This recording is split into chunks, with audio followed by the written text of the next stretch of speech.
Herkese merhaba. Bugün Kork'taki 3. ay özetimle karşınızdayım.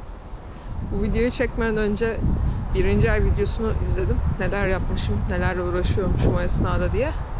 Ve işte ilk işimden, yani garsonluk işimden ayrılıp ikinci bir iş, yeni bir iş bulmaya çalışıyormuşum ve evi kiralamışım ama henüz taşınmamışım tabii o süreçte. Şimdi bu aradan geçen 2 ay içerisinde neler yaptım, nelerle uğraştım, ne tür gelişmeler oldu, onları kısaca özetleyeyim. Yani yaklaşık 2 aydır Malova'da oturuyorum. Ev, tren istasyonu ve okul arasında her gün 11 kilometre yürümem gerekiyor. Tren seferine ilave olarak. Tren 22 dakika sürüyor. Arada 30 kilometrelik bir mesafe var. Ama odam büyük, en suite değil.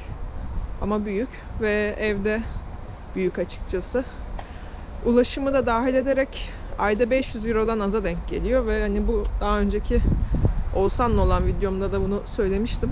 Yani ev kirasını hesaplayacaksak bence evin kirası, faturalar ve ulaşım masrafını da katarak hesaplamak gerekiyor.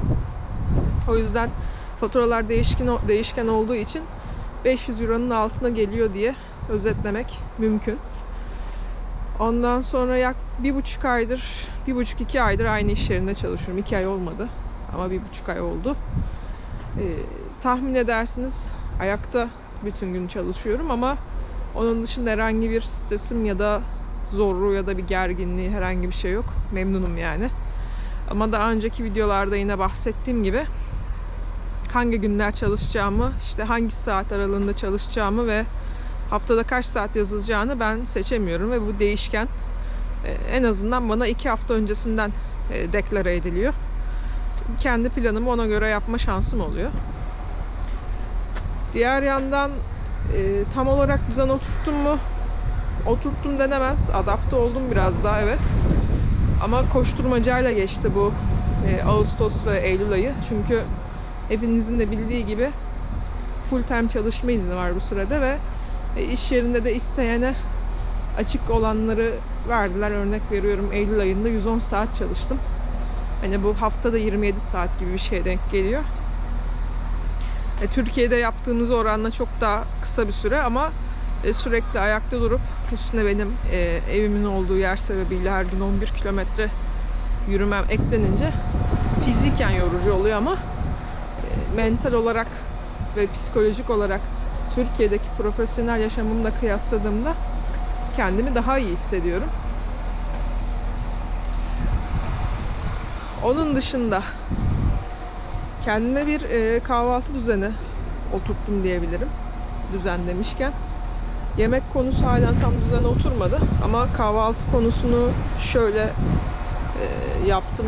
Sayılır, büyük ölçüde de uyuyorum açıkçası. Lidl'den haftalık olarak 1,5 kilo yulaf ve 2 litre süt alıyorum.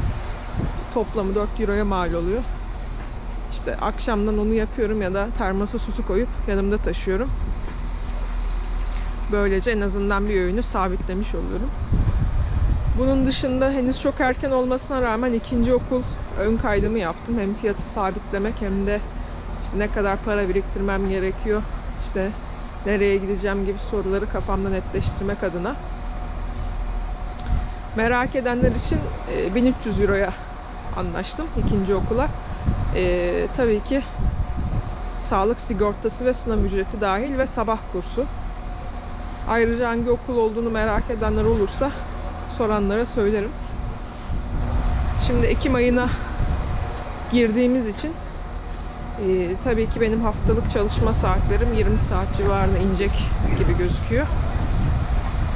Onun dışında yeni bir düzen olacak. Bu da haftada 3-4 gün çalışmaya tekabül edecek diye düşünüyorum. Çünkü Eylül ayında üst üste 7 gün çalıştığım zamanlar da oldu. Açıkçası yorucu oluyordu. İlk 3 ay bu şekilde geçti.